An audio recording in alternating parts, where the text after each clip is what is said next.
Hi everyone, welcome to Meeple Bits. Thanks for joining me.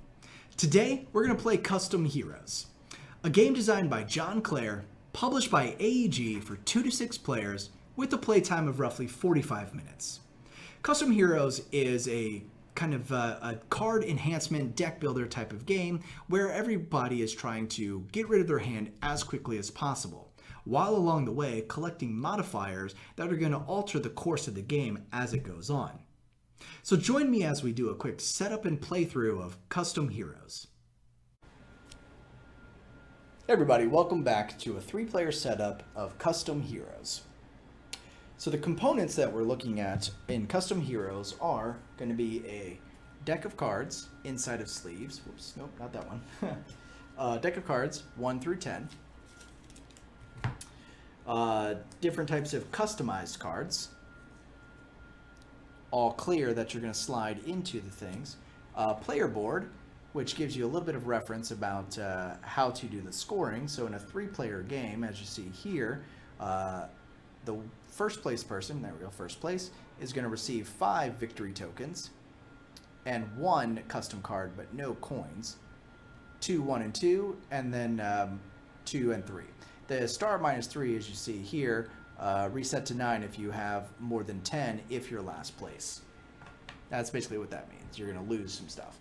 So you're going to deal out everyone player board, 2 coins, 1 victory token, and 1 of these kind of purple evolution, and then 1 of these additional cards. You'll see it's clear and it has a little green dragon. Oh man, this is going to be brutal. Anyway, it's got 0 coins down in the lower left. There we go. Everyone's going to get those. And then to set up, everyone's also going to draw 1 additional random power-up card.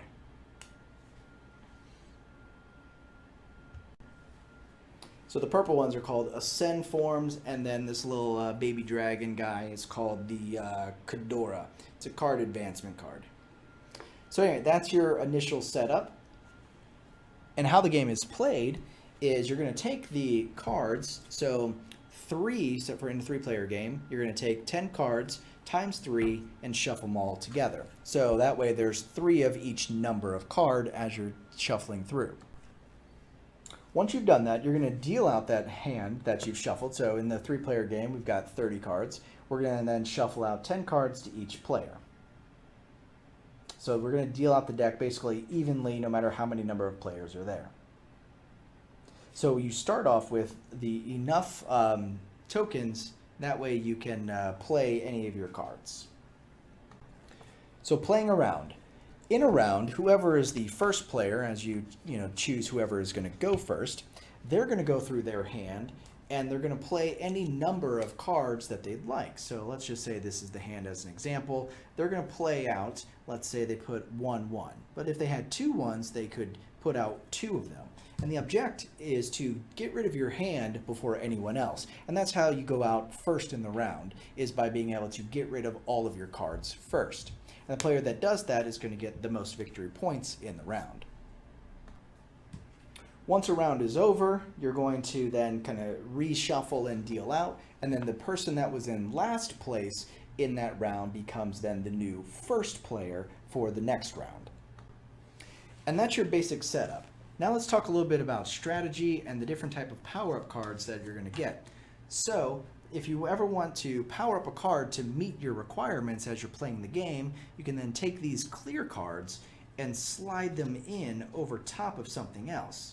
You'll notice on each of the cards, there's 2 things on the left side, and then there's also 4 down bottom.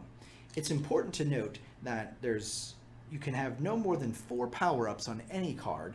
So if I slide this blue one down here and powered it up, I cannot slide another blue over top of it, but I would be able to say slide in this gold one on top of it. So this card now has 2 power-ups. And in this particular instance, let me just slide that one out. In this particular instance, this 10 now has a modifier of a +3 because it's been powered up. So this now counts as a number 13. So throughout the game, as each round is played, it's entirely possible for cards to go very positive, and in some cases, if you put a negative modifier on a 1, cards can even start off in the negative. So how the round then gets played is once a player plays a card, let's say I put out a 10, for example, you have to then play cards in numerical order going up. So you have to play a card equal or greater than the cards that are out there. So you must play the exact number of cards and the exact value or greater unless a power-up indicates otherwise. So example, there are power-up cards that say to then go in reverse order. So if I play a 10 that has a power-up that says reverse, you're then going to need to play a 10 or lower, as an example. So continue around until all players have discarded their cards. This very specific kind of I win card, everyone starts with 1, but understand that once you've put this into something, like so, it then on the next round becomes available for dealing out to all players. So you want to use this in kind of dire situations. Beats all other plays, and every player starts with this at this beginning of the game. So beats all other plays, which means I only need to play this one time. I don't need to play it with multiples or regardless of the number. So if I put this in a number 10, it doesn't matter because the power-up is beat all plays. Now, you'll notice on the lower left of this card, it costs 2 coins. So I would then need to spend these 2 coins that I have when activating this card.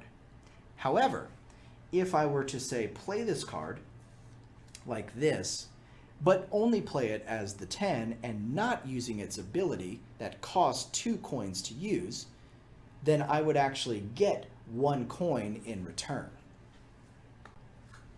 So on your turn, you do have the option, of course, to play cards or pass. And you can always pass even if you could play cards, and then you can still play cards on a later round. So part of your strategy might be to kind of pass early for whatever purpose, because you need to do something the next time. Being first player can be powerful as well because you kind of set the tone. And then at the end of each round, as indicated on the player board, each person's then going to take victory points, the red ones, currency, coins, the second column, and then power-up cards. So if you're in last place in this 3-player game, you're going to have the opportunity to collect 3 additional power-up cards. So here's 3 more examples: a red, a blue. Let's see, there's a green power-up, which turns any card into a 14. So you'll notice here these go onto the side, whereas the red ones replace the numbers that otherwise were there. This one, gain 1 victory point if you win this pile. It's not really focusing. Oh well. Clear cards are kind of rough.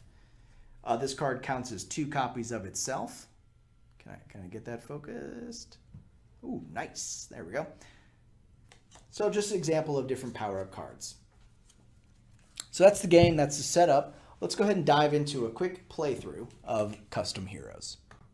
Okay, so all players have been dealt equal number of cards to begin the game. So here's my starting hand. So I'm going to go ahead and just get ready and kind of organize things out. So let's see here. Got some 1s, 2 10, couple 7s, okay, couple 10s, not bad. All right, so to start this first round, I feel like to get rid of my hand, I'm going to start low. I'm going to play 2 1s. There we go. 2 1s are now the play. So it's going to go over to player 2. Let's see what they got. A couple of 3s that they could go in with. Okay, so they have a 1, but remember, they need 2 in order to play into this round. But they do have 2 3s, so they're going to be able to discard equal number of cards as well. Play in 2 3s. Let's see what this person's got.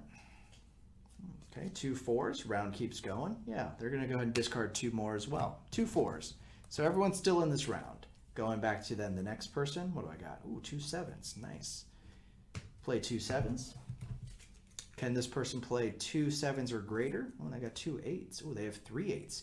They might want to pass their turn in hopes of being able to play 3 8s at one time to discard a larger number. But if they don't win the hand, then they're not going to be the first player for the next hand round once everyone has passed. But you know what? I'm going to hold off. So I'm going to pass. Let's see. Can I play? Ooh, we're at 2 7s. I got 2 6s. That's a bummer. Oh, 3 6s. All right. Oh, 2 9s. There we go. That's perfect. So this person's going to play their 2 9s. There we go. 2 9s out on the table. Going back to the next player, okay. I can play 2 10s. That works out for me. So I'm going to play the 2 10s. Now, does this person want to get in the game? Can they play another 2 10s? No, they cannot. So they're officially out. They're passing their turn. Now it's going to go over to player 3. Looking again, can they beat 2 10s? No, but what sort of modifiers do they have in their hand? Well, they got a 12 here. That doesn't really help them on this turn. Might help them next time if they modify a card. But they're going to go ahead and, you know what, they want to win this hand really badly. So they're going to go ahead and slide in their kind of I win, the beats all other play cards, which then causes a sort of domino effect, as you'll see in just a second. So this person's going to modify his Akiko, slide this in over the top, play it as its single, spend the 2 coins that it takes to do that. So let me grab these 2 coins. There we go. 2 coins spent. And now it's up to this player to say, okay, do I want to match that? Because the only way to beat the beat all other plays card is to play another beats all play cards. So I'd have to then slide this in, pay 2 coins to try to win this hand. But I'm going to actually hold off. I'm going to say, you know what? You can go ahead and take this win. No problem. Okay, so now clear the table. Player 3 becomes the kind of open dealer now in this one. So they're looking at their hand, 3 6s. That's pretty impressive. Oh, get rid of that one. 3 6s. Bam, throw that out there. So player 3 only has 2 cards left. Okay, going around the table, can I play 3 6s or more? No, I cannot. But what I can play is my beats all other plays card. So, time to activate. Do this. Put in 2 currencies, like so. There we go. Now it comes to the final player.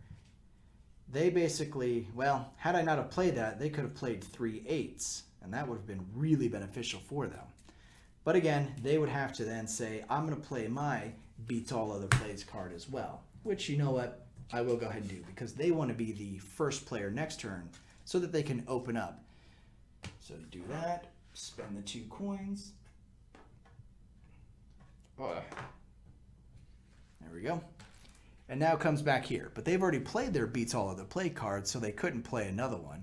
So they wouldn't have anything that could keep them in the game. So player 2 then wins the round. Go ahead and clear the cards. Now it's player 2 who gets to start the draw. And you know what? They're definitely going to want to play those 3 8s. There we go. 3 8s on the board. Well, player 2 only has 2 cards, so it's unlikely that they have 3 8s. Do I have 3 9s? No, I don't. So, very quickly, player 2 wins that hand. So they get to open up the deal once again. Oh, wow, they get to play 3 5s. Still, again, only 2 cards. 3 cards, I don't have anything to beat that. Player 2 wins the hand. They get to start off the draw again, playing their last card, going out first. So, going to then player 2, they do have a 7 that they can play. Player 1 plays that 9, coming back here, they play the 10, player 2 goes out next. And then, well, player 3, last place. Cleared, and that's the round. So then you're going to resolve. Player 1 will take his 5 victory points, and then his 1 additional power-up card. So he's going to reach into the bag. There's a baggie here. And randomly pull out 1 more power-up card, which he can use next round. Player 2, or sorry, the next player, second place, they're going to get 2 victory points, 1 coin, and then they're going to draw up 2 power-up cards for next round. Now, all the cards are going to remain exactly as they are. So all the cards that we powered up with those purples are going to stay as such. And anytime you power up a card for the subsequent deals, they always remain powered up until the end of the game. Well, guys, that's Custom Heroes. I hope you enjoyed. Stay tuned for my afterthoughts. Hey everyone, welcome back. Thanks for joining me for that playthrough of Custom Heroes. I hope you enjoyed. So a few of the things that I guess my initial thoughts about Custom Heroes when I demoed this a couple of years ago at Gen Con was this is a pretty neat game. Something that I think people can easily get into and enjoy, which is really nice for something like this.